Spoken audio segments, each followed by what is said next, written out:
E vamos falar dessa sétima rodada que terminou agora há pouco no jogo entre Grêmio e Internacional. Mas lembrando que ainda tem um jogo na segunda-feira, Cruzeiro e Cuiabá, lá no, deve ser no Mineirão ou deve ser no Independência. Mas antes, eu quero lembrar também que a seleção sub-20 levou uma paulada dos italianos da Itália. Estava perdendo de 3-0 no primeiro tempo. Mas para aqueles que acham que o Marcos Leonardo é um fazedor de gol, é um grande centroavante, assim como eu penso, e para aqueles que não acham que o Marcos Leonardo é tudo isso, no segundo tempo ele fez 2 gols para a seleção brasileira e o Brasil acabou perdendo de 3-2. A derrota foi do mesmo tamanho, mas o placar, pelo menos, não deixou ser tão elástico como parecia que ia ser. Porque 3-0 no primeiro tempo, a tendência é que no segundo tempo viria mais. Mas o Brasil descontou com 2 gols do menino da Vila Belmiro, o Marcos Leonardo.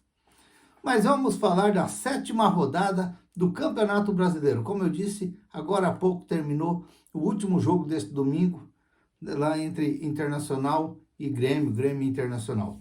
A rodada que começou sábado, às 16 horas, lá em Salvador. Bahia 1, Goiás 1. Olha, quase que o Goiás saiu com uma vitória lá de Salvador, hein?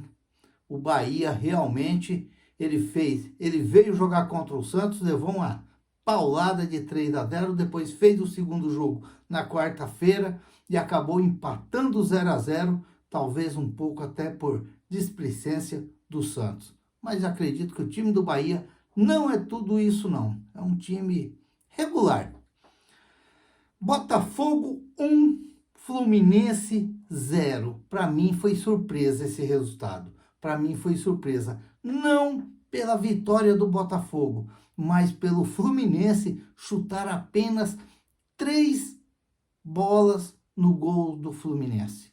E assim mesmo, acho que não foi nem no gol. Chutou, mas muito fraco o Fluminense nesse jogo. Parecia que eu não vi o jogo, mas olhando e vendo o que o pessoal falou, parece que o Botafogo massacrou o Fluminense. Mas eu vendo os melhores momentos, não foi tudo isso não. Não foi tudo isso não. O Botafogo veio fazer o gol já da metade do segundo tempo para frente e um golzinho também chorado, aquele golzinho mastigado, e para mim foi um resultado normal, mas um pouco surpresa pelo que apresentou o Fluminense e que de repente, pela gente ouvir falar Fernando Diniz, dava a impressão que o Fluminense ia mastigar o Botafogo, mas não foi assim.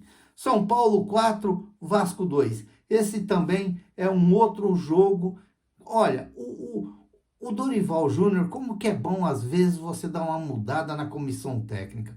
O Dorival Júnior pegou o São Paulo capengando com o Rogério Ceni e ele deu uma ajeitada nesse São Paulo. Ele deu uma ajeitada, ele deu confiança para os jogadores. Que para ter uma ideia, o São Paulo fez 2-0, o Vasco diminuiu o resultado no final do primeiro tempo, virou o segundo tempo, o Vasco chutou uma bola no travessão, o Vasco teve outra chance de fazer o gol, depois empatou o jogo aos 37 minutos e aí prevalece aquela fase boa, aquela confiança que o treinador dá nos jogadores. E o São Paulo acabou indo com praticamente 10 minutos de final de jogo e acabou ainda fazendo mais 2 gols e dando essa vitória larga até para o São Paulo, 4-2. Bragantino 2, Clube Atlético Paranaense 0.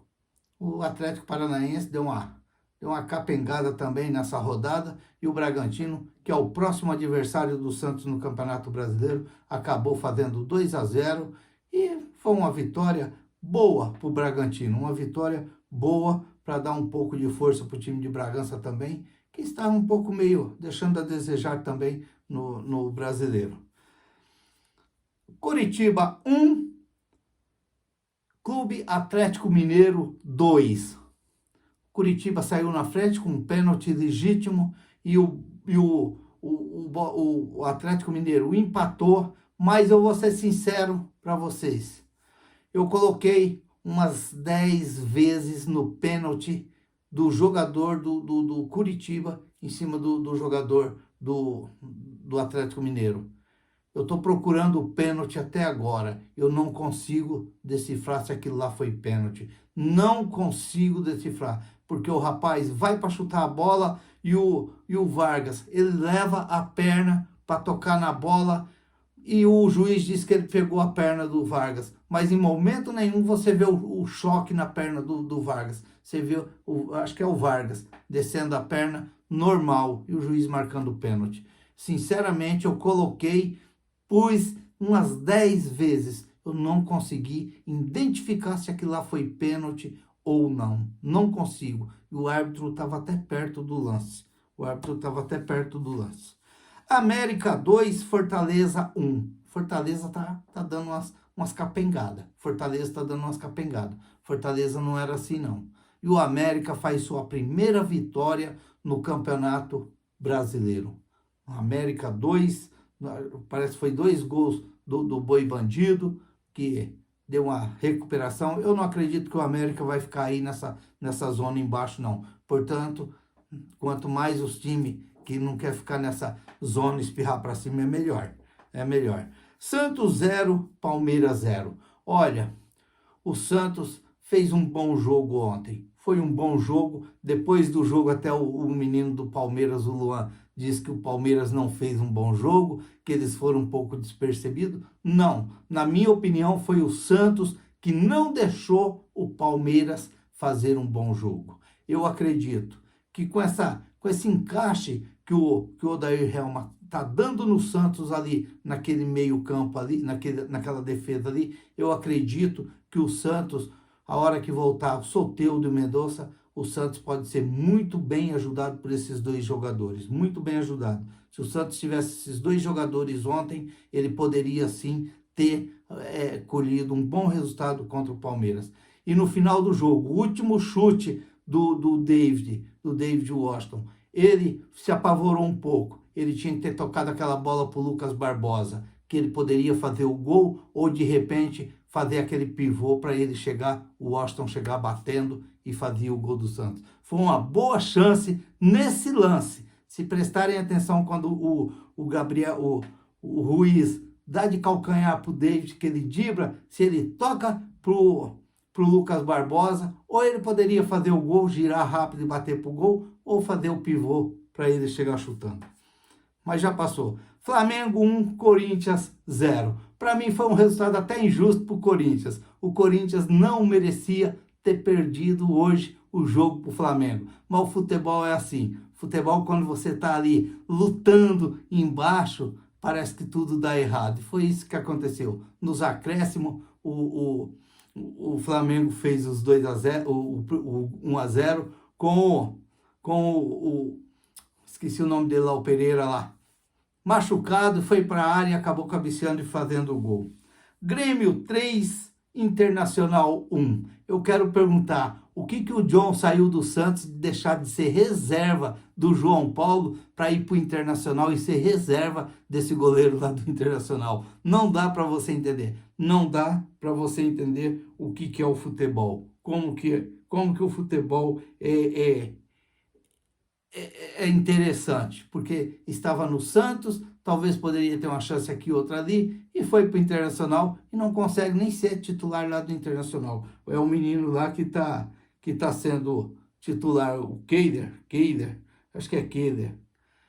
Então, talvez poderia ter ficado ali no Santos, estaria bem melhor. E aí, segunda-feira, vamos ter Cruzeiro Cruzeiro e Cuiabá, às 20 horas. O Botafogo é líder com 18 pontos, Palmeiras com 15, Fluminense e Atlético Mineiro, terceiro e quarto com 13, o Cruzeiro 12, Flamengo 12 em sexto, Atlético Paranaense 12, o São Paulo 12, o Santos em nono com 11, o Grêmio em décimo com 11, o Fortaleza em 11º com 10, o Red Bull Bragantino 10, o Bahia 7, o Internacional 7, o Goiás em 15º 7, o Vasco em 16º com 7. Aí vem aquele pessoalzinho do ônibus, o pessoalzinho que está procurando aquela estradinha pro ano que vem. Aquela estradinha que vai assim naqueles ônibus assim, que não dá nem para você dormir. Corinthians com 5 pontos, o Cuiabá com 4 pontos, o América com 4 pontos e o Fortaleza e o Curitiba com 2 pontos. O Cruzeiro, que tem um jogo a menos, que pode ainda... o Cruzeiro pode chegar junto com o Palmeiras na segunda posição. E o Cuiabá pode sair da zona de rebaixamento. Se ele ganhar do Cruzeiro, ele pode sair fora. Os artilheiros, Tiquinho, do Botafogo, com 6 gols. Rafael Veiga e Hulk, com 4 gols. A próxima rodada que vamos ter será no sábado, Atlético Paranaense e Grêmio, às 16 horas. Fortaleza e Vasco, às 16 horas. No sábado, Flamengo e Cruzeiro, às 18h30. No sábado, Cuiabá e Curitiba, às 18h30. No sábado, São Paulo e Goiás, às 21 horas. No sábado. Aí, os jogos de domingo. Corinthians e Fluminense, às 16 horas. Só joga às 16 horas também o Corinthians, esse pessoal aí. Internacional e Bahia, às 16 horas. Red Bull Bragantino e Santos, todos esses jogos aí no domingo, às 18h30. Clube Atlético Mineiro e Palmeiras, às 18h30. E aí, na Botafogo e América, às 19 horas, também no domingo. Essa é a rodada da próxima final de semana do Campeonato Brasileiro, já que no meio de semana vamos ter Libertadores e Sul-Americana. E o Santos para enfrentar o Audax italiano lá no Chile. Vamos aguardar e esperar que seja uma semana muito feliz, principalmente para o meu Santos. Mas desejo uma boa sorte para o futebol brasileiro e para o torcedor brasileiro que gosta de futebol. Cada um se divirtam-se com o seu time e que, se puder o seu time fazer a sua alegria, que maravilha. Segue a gente no canal Peixinautas.